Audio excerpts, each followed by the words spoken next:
Hey, happy campers, Todd here, Great American RV SuperStores, and today we're doing a technical walkthrough on our Grand Design Imagine travel trailer brand.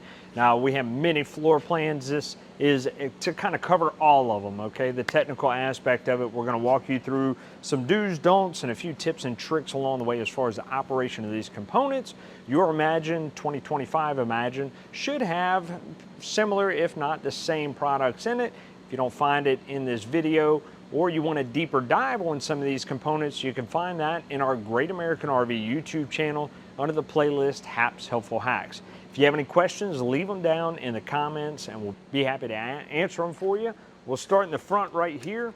So on the front, you're going to have, of course, your 12-volt jack with your light on the front. Turning your light off and on is a great indicator that you have 12 volts going to this jack, okay? So that means that it should extend and retract. If it doesn't extend and retract, you can override it by pulling this cap off right here. You have your override handle in your front compartment right here, and you can put that in and crank that jack up and down to manually do it. I don't suggest putting an impact on here. Generally, they have plastic gears. You're gonna end up stripping them out. Manufacturer, if it's still under warranty, aren't going to replace those types of gears. So just be careful with the override portion of that.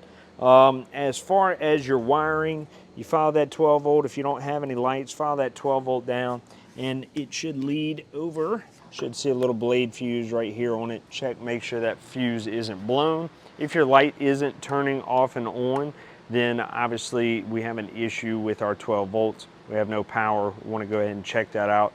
Save you from having to crank on that handle if you can. So I mentioned our 7-way. Our 7-way is going to plug into our towing vehicle.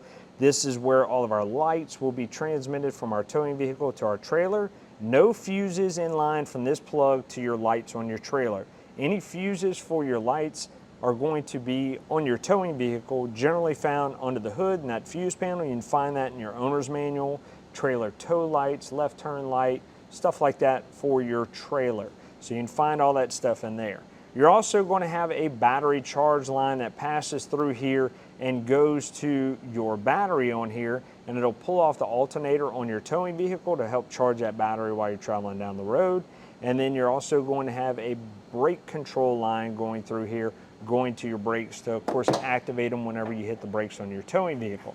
Now, speaking of brakes, we're going to have our breakaway cord right here and our box right here. So we take this cord right here and we want to hook it to, get this off, we want to hook this to the receiver hitch itself, not to the hitch with the ball on it, nothing, not to your chains.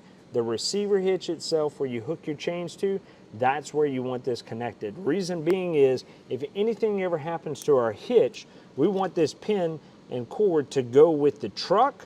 This pin will pull out and activate the brakes on our trailer and bring it to a stop, only if we have a good 12-volt battery in our system. If we don't, then obviously we're not gonna have any voltage to provide to the braking system. So good to check and make sure that that pin right there is always inserted in the box and that we have a good 12-volt battery before we hit the road. We have our propane system right here. You can access it just unscrewing those tabs and opening the valves right there. I'm gonna pull that cover off so we have better access here. We can see our full gauges right here on each tank. We open them up. They should read full, medium, low. And then, of course, we see our propane lines right here. These are rubber. They're gonna crack and decay over time. Wanna make sure we change those out when that time comes around, because this is propane, flammable. Wanna make sure that we don't have any leaks in that system. So make sure we're taking care of our LP system, all right? With that being said, that is going to lead to our regulator right here, dual propane regulator. How it operates is we turn both tanks on. We come over here, we have a selector knob, okay? We choose whichever one it is pointing to. That is our primary. So it is going to pull from this tank right here and go into our unit on whatever appliance we are using it on. If this tank runs dry, it will automatically start pulling from this tank so you don't lose your propane feed. And if you come out here, all we have to do is swap this over, and now this becomes our new primary. If we notice that this is empty, We go ahead and disconnect it and go get that refilled. Simple as that for a dual propane regulator. Gauge on here, this will pop up red when this tank is empty to let you know when you swap it over to your secondary tank. Of course, if you have enough in it, it should clear out that red signal on there. Talked about our battery box right there as far as location there. Has some lights on the front cap. We can go ahead and turn those off and on with our switch right here. We have another switch there for our light right there. We do have a motion detector on there, so it turns off and on whenever your compartment closes up, picks up your motion whenever you open it. We are pre-wired for a tire link system. If we were to go ahead and get that monitor, that transmitter put in here, it is already pre-wired for the 12-volt power. We get the sensors for our tires and a little monitor, and then we can go ahead and monitor our tire pressure and temperature with us as we travel down the road. Pretty easy setup there. Over here, we're going to have our battery disconnect. So think of it as exactly what it says. It's a battery disconnect. Question is, when do we use it? Well, we want it on anytime we are using our camper, whether we're plugged in or not. If we're using our camper, obviously we need it on so our battery can provide our power to our lights and stuff like that. If we are plugged in, we want it on. So our converter system, which is basically our battery charger, is charging our batteries. If we don't have this on, it's not going to charge our battery. A converter changes 110 power to 12 volts charging, so 13.5 volts at our battery isn't going to happen if this is turned off, okay? Anytime we are storing our unit unplugged, we want to go ahead and pull that out, turn it off, pull it out, and we are good to go. All right, that's going to do exactly what it says and disconnect power from your battery. That way our lights shut off and everything, and nothing is pulling power from that battery. Now, different from that is our solar disconnect, okay? So we have our same little key system right here. We have a 30 amp solar controller off to the side, plug and play. It changes your solar power to charging power for your battery system. Not much you need to worry about on there unless you change to lithium batteries or whatnot.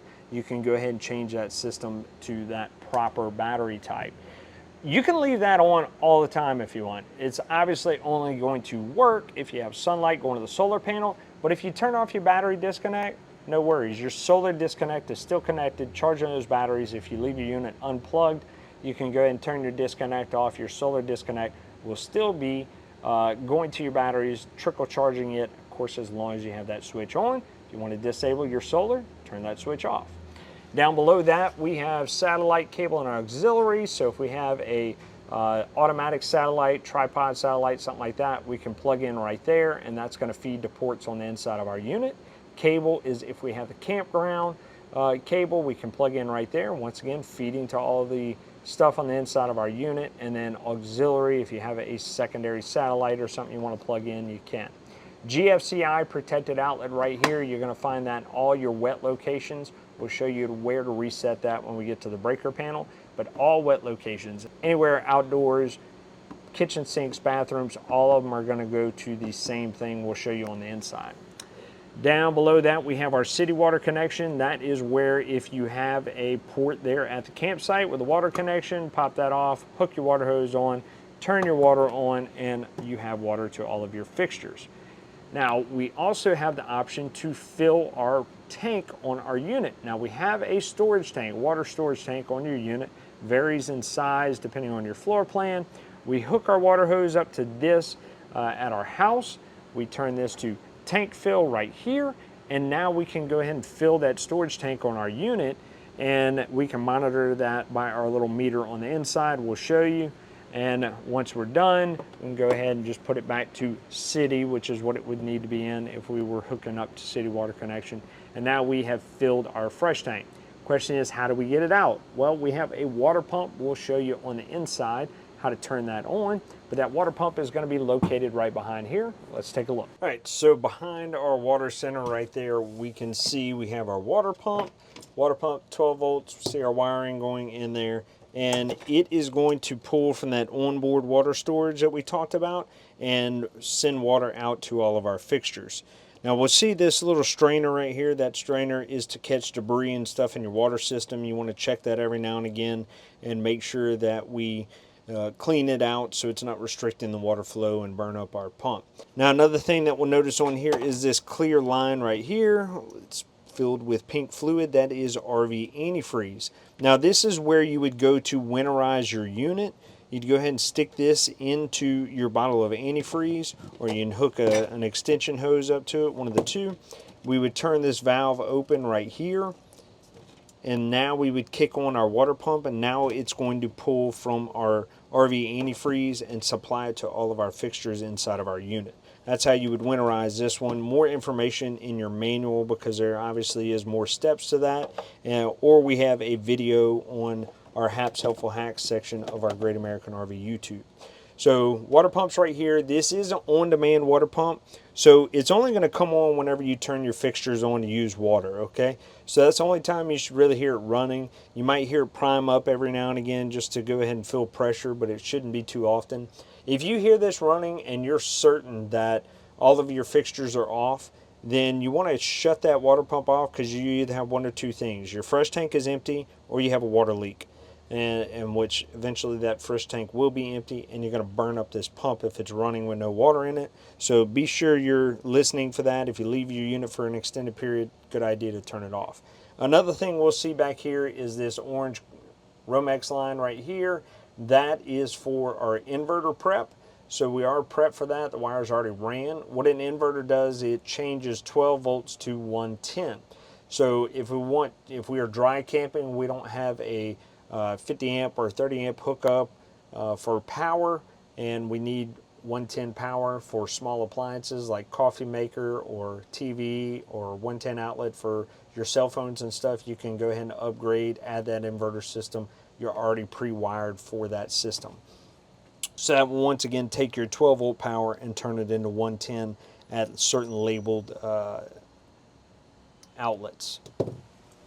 So as we move on, we'll go to the side right here behind that compartment, and we have our gravity fill for our fresh tank as well. So we have the option there to hook it up with pressurized, or we can gravity fill it. Just take your water hose, stick it in there, turn your water on, and that will fill your onboard water storage tank. Now below we see our white valve right here. That is to drain our water storage tank. It adds extra weight to our unit, obviously, with the water. So we want to drain that out. We don't want to put too much water in there, just enough to get us by on our trip. We also want to drain it out after our trip. That way we don't have that water becoming stagnant in that tank when it's just sitting there. Another thing you're going to find is your stabilizers down here on the bottom. These are stabilizers only, not levelers. It has a weight rating on there. Do not try to pick your camper up with this. Seen so many of them buckle and break, and manufacturers aren't going to cover them with that kind of damage or misuse. So the way these work is you level your unit out from left to right using stacker blocks under your wheels, and then you use your tongue jack to level it out front to back, and then you lower these down. You want to try to keep them in a diamond shaped form, not straight up or down. You leave them straight up or down, you move back and forth, these are going to break up here at the frame. So keep it in a nice diamond shaped form. You may need some more stacker blocks depending on the unevenness of your pads, and that will go ahead and give you a lot more stabilization for that system.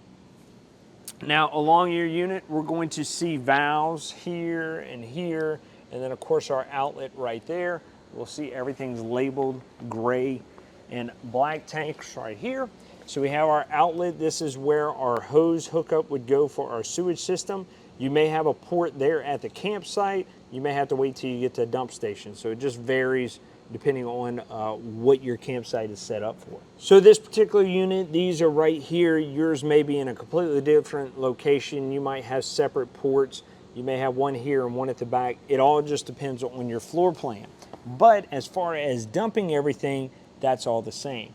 So we have our black tank and our gray tank. Our gray tank is going to be our shower and sink water. So everything from your shower goes in there, everything from your sinks, your kitchen, and your bathroom all go into your gray tanks. All right. So if we have our hose hooked up there at the campsite and a port to dump it in, We can leave those gray tanks open all the time. They generally are gonna fill up faster than your black tank. So if you wanna leave them open all the time, you can go ahead and do that rather than having to go dump them out regularly. Our black tank, however, is sewage water from our toilet. Want to make sure that that stays closed until we are ready to dump. Reason being is we're putting sediment in there, our sewage, right? Solids are going in there, toilet paper is going in there. We don't want all that stuff to dry up in our tank because then that will cause issues with it draining, right? So we want to keep several gallons of water in that black tank, and in order to do that, we have to make sure that valve is closed. When we are ready to dump, we open that valve right there and let everything start dumping. Now we find our black tank flush, which on this particular unit we'll show you here in a little while, is generally going to be mounted on the side, probably on the opposite side on this particular unit or in the back, but we'll show you it's going to be a hose connection just like your city water connection. That is going to lead to a spray port on the inside of the tank. When you turn that water hose on, it's going to start spraying that debris and everything that's in it down to this valve. Now it does a pretty good job at cleaning, but it may not clean all of your sensors and stuff on the inside. So there are some other methods for flushing out your black tank. We have a good one in our HAPS Helpful Hacks section. You can go check it out on flushing out your black tank with Great American RV. So when we're done flushing out our system, we're satisfied, we can go ahead and close that valve off, use the black tank flush to fill it up with a little bit of water, or we can just hold our toilet valve down and fill it up with water that way. Either way, add several gallons of fresh, clean water in there and then pour your chemicals in. That way because you're still gonna have some contaminants in there, that way that'll help degrade all that stuff. Now, once you're done, once again, leave that black tank closed. If you want the last night to close off that gray tank valve so you have some reserve clean-ish water in there, of course, showery, soapy water, right? You can go ahead and now open that valve and flush out your sewage line right there before you pick it up. Just an extra little tip in there if you want to do that. We have our furnace right here, 12 volts to power it, propane obviously to heat that air. This is our exhaust. It's going to be hot coming out. That metal will be hot. In order to gain access to the guts of your furnace, you can pull these screws off. If you want to go down that route, we have a video that covers the components on the inside of it, a few tricks, and as far as some small repairs for it in our Helpful Hacks section. We have our slide out right here. We'll notice this hole right here. This is for our override on our slide out on the other side, which is going to be the same as this one. And we see that post sticking out, we put our 3/4 inch socket, and we can go ahead and crank that slide out in. Now, once again, that one is going to be for the opposite side. This slide out will have the same thing on the other side for its override. Now, this is a rack and pinion slide. We can see our ram right here.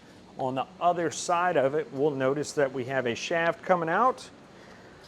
This is our electric ram right here. That silver shaft, that goes to a motor that's in your underbelly that is 12 volts powered. That goes ahead and runs this slide out in and out. Now, in the event that it goes out, once again, that post that's sticking out of the frame will now become your override to run it in and out and get you out of a jam. All this wiring and stuff is just going into that slide out for you. You have your LP line, all your 12 volts, all that stuff, all right? One thing before we shift off from that, we have that vent right there. That vent is for over our stovetop. We have our microwave that vents air out, and it has a couple tabs on it, okay? We want to make sure those tabs are open so the air actually ventilates out, and we want to go ahead and snap them closed when we store our unit so no insects build any nests in there. And I have a little bit of storage right here on the side. Right there, not much else to see on this particular model. Stabilizer right down there at the bottom. Have our tankless water heater for our Furrion system right here on demand. Pull that off. We're gonna see a 10 amp fuse right there in the event that our system's not working. We wanna check, make sure that fuse is not blown. We also have a technician on-off switch right here. We wanna make sure the kids didn't turn that off. Besides that, the controls for it are gonna be on the inside of our unit. Control board right there, a water flow valve right here. We can go ahead and adjust that. Generally, you're gonna want max cold water coming in, so you have max cold water coming out. Down below that, we're gonna have a screen behind that black cap right there. You wanna go ahead and change that, clean that out every now and again to maintain that water heater, and so it doesn't have any debris blocking that water pressure going through. The clear tube off to the side is for our pressure relief valve. Things get too hot or overloaded with pressure in there, that will go ahead and expel the water out so that tank doesn't combust. It's okay to have a few drips out of there, but if water is spraying out of it, you want to bring your unit in for service so we can figure out what's going on. The brass tube right below it, that is our drain valve. We want to drain this system out when we are winterizing our unit so it doesn't get frozen and blow that tank out. You can refer to your owner's manual for that, or we have some videos on HAP's Helpful Hacks that go over that in our winterization.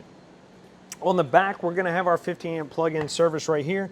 Put it in, twist it to the right to lock it in, put your little retainer ring on, and then plug it into shore power right there.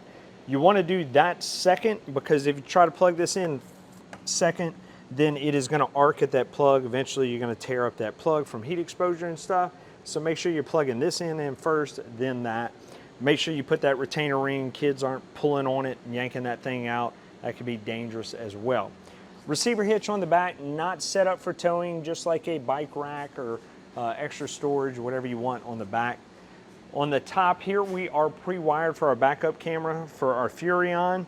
If we want to add that system in there, we are pre-wired for power. When we turn our running lights on, it'll send power to that backup camera.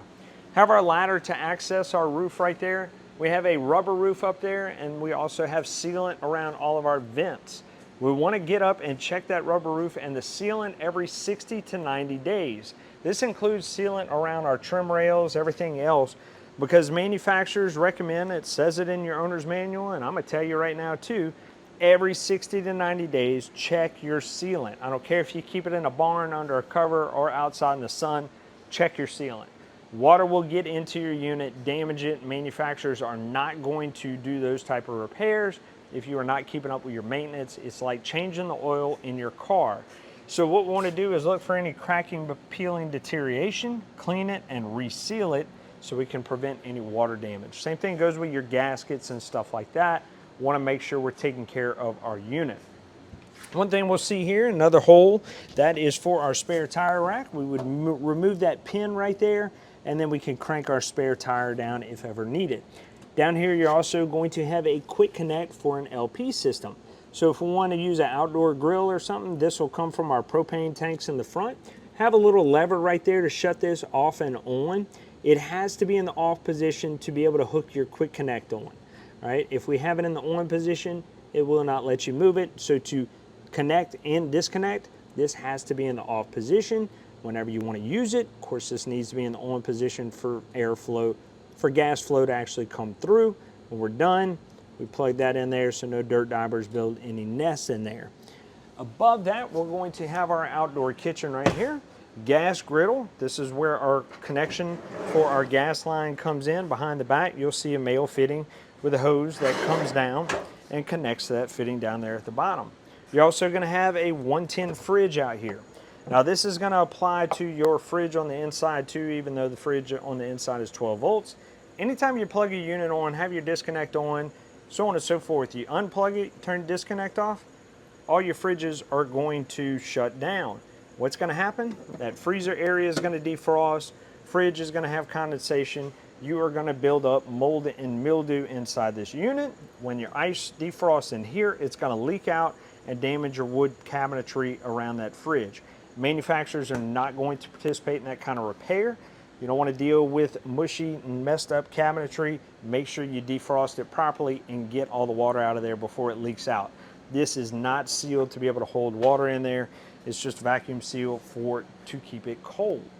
While we're here, let's talk about our awning. Our awning is 12 volt powered, little button to run it in and out. We'll see that on the inside. So our lights, 12 volt powered. We'll see our wiring going into the wall right there, and then our wiring coming down for our awning. Your motor head is always going to be the front awning arm. This arm right here isn't going to have anything on it.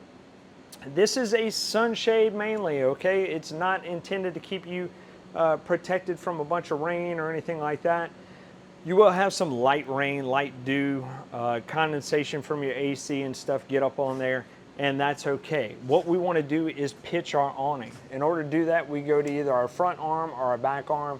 We grab it right here, pull that down, and now our awning is pitched, and that water will run off of our awning towards the rear. If we want it to run to the front, pull that one down. Simple as that. That's fine. As long as we do that, we're keeping the water off of it. If it comes with a heavy downpour, we want to go ahead and roll that awning in. High winds, roll it in. Leaving your unit for an extended period of time, roll it in. You don't want to deal with the insurance claim or headache of having to clean that mess up. This port right here, that's going to lead to that crank handle for our slide out on the other side. We'll see out here, going to have another GFCI protected outlet, as well as our out port for our cable hookup right there for outdoor TV. And then here is our black tank flush located just opposite of our dumping system, okay? So black tank flush, hooked our water hose up right there, start flushing out that tank. Have our compartment right here, not much to see on this side. Another stabilizer right there. We have these steps here that easily fold up and fold back out to go ahead and enter your unit. Now our steps here in the rear are solid steps. We want to make sure that our door is as open as we can make it. Now, of course, we're up against an awning or a slide out. Generally, you're not going to have that when you're first getting in your unit. So we can see we have an issue here. We're going to roll our awning in real quick. All right, so we have all that out of the way. We want to make sure our door can open all the way because we don't want that bracket right there making contact with our screen. We want to keep all that in good shape.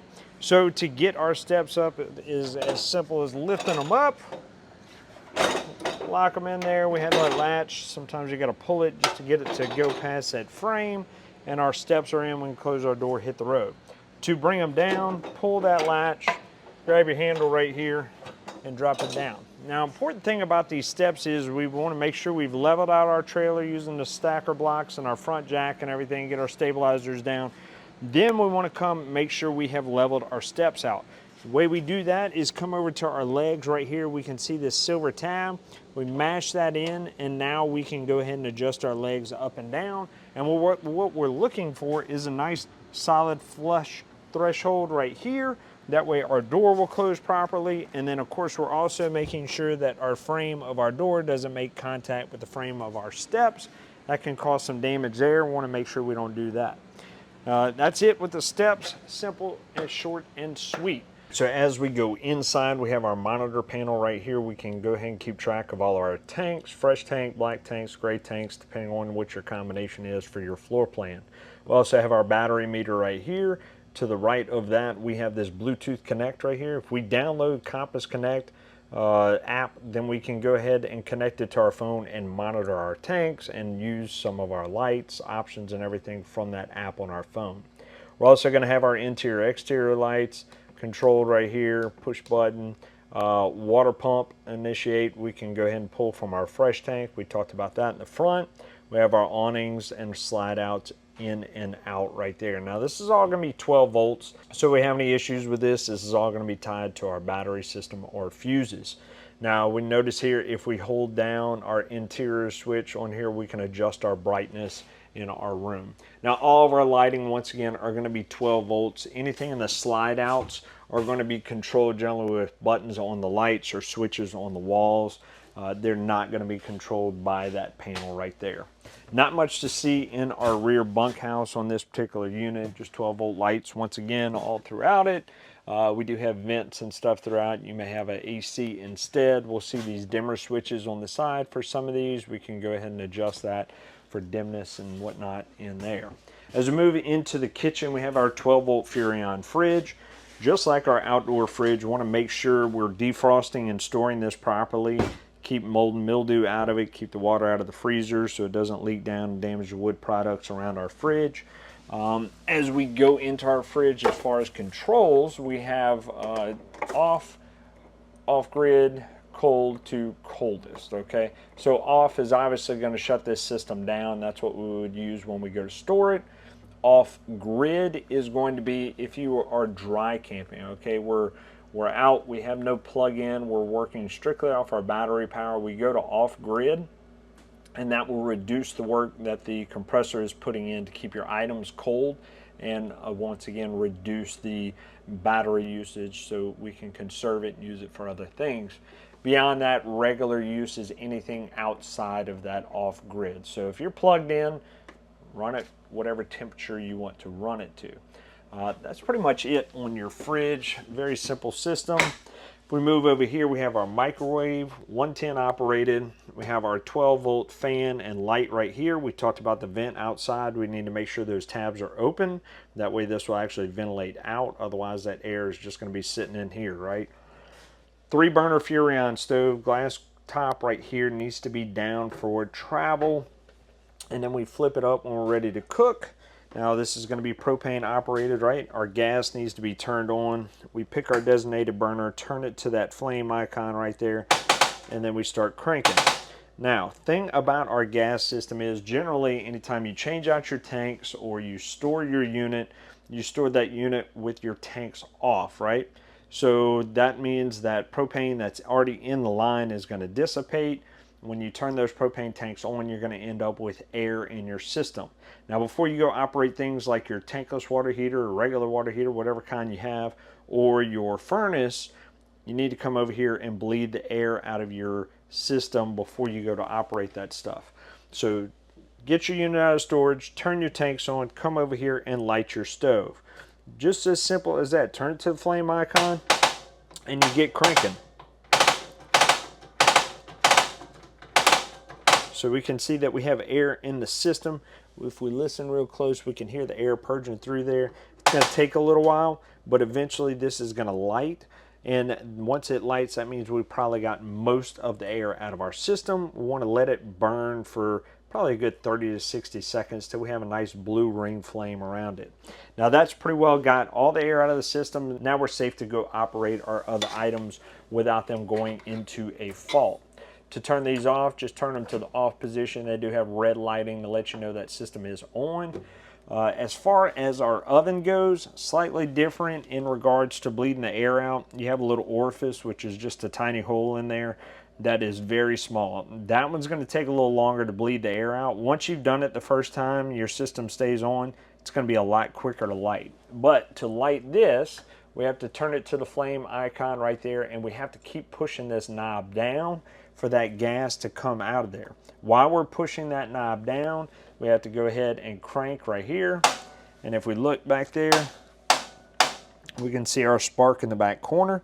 Once the pilot back there lights, we keep holding this button down right here, letting that thermocouple know it's lit for probably about 20 seconds or so. And then we can go ahead, let off of that knob and turn to our designated temperature. And we should see this burner tube right here light up, and then we're ready to cook. If that pilot flame goes out, just go through your sequence of lighting it again, pushing this knob down, cranking it. Once it lights, hold it down for another 20 seconds or so, and then you're good to go. For our entertainment over here, we have our JBL radio system, Bluetooth connected right here. You have your interior, exterior speakers. Then we have our TV. TV, we have a video that goes over scanning channels. When you're scanning for channels, you're scanning for antenna or cable. So you have an antenna on your roof. Let's angle this back here. You have an antenna on your roof that picks up those air channels that you would get for free wherever you're at. And if we're using that antenna, we want to make sure that this red light right here is on. That is your antenna boost. Right, so it's helping you pick up more channels in that area. It's 12-volt boost for that antenna. Then we go ahead and scan for channels. If we are scanning for cable at the campground, we have our cable hooked up outside, going to that port out there. We hit this little red button right here, and we turn that light off.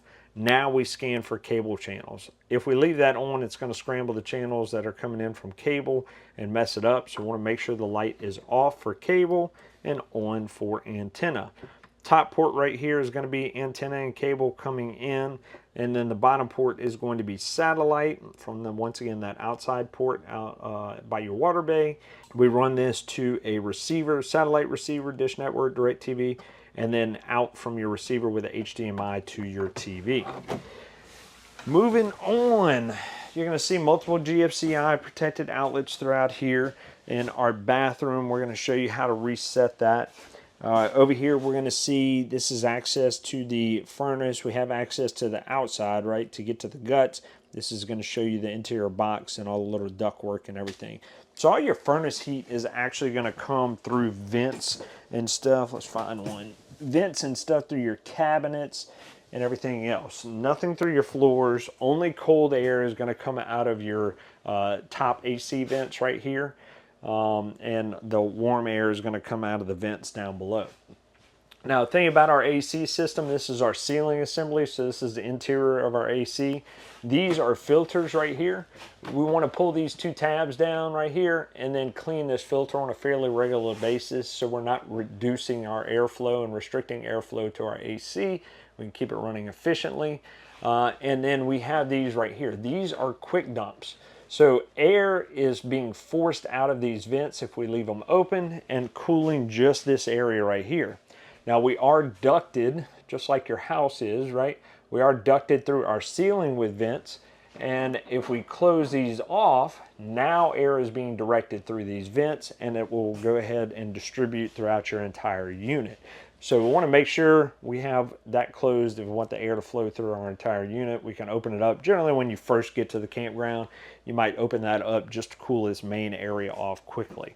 After that, shut it down. Speaking of our AC, let's go over our Coleman Mach AC system on the thermostat right now.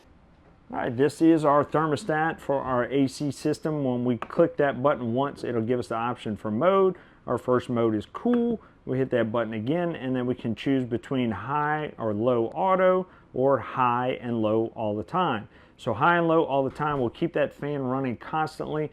Even though that compressor is not on, auto will shut that fan off whenever our compressor is turned off. Once we go ahead and initiate those two items, our AC will kick on and we can choose our desired temperature by turning that knob right there. And the larger number on that screen is going to be our room temperature. So here we're set at 63 and our actual temperature is 83.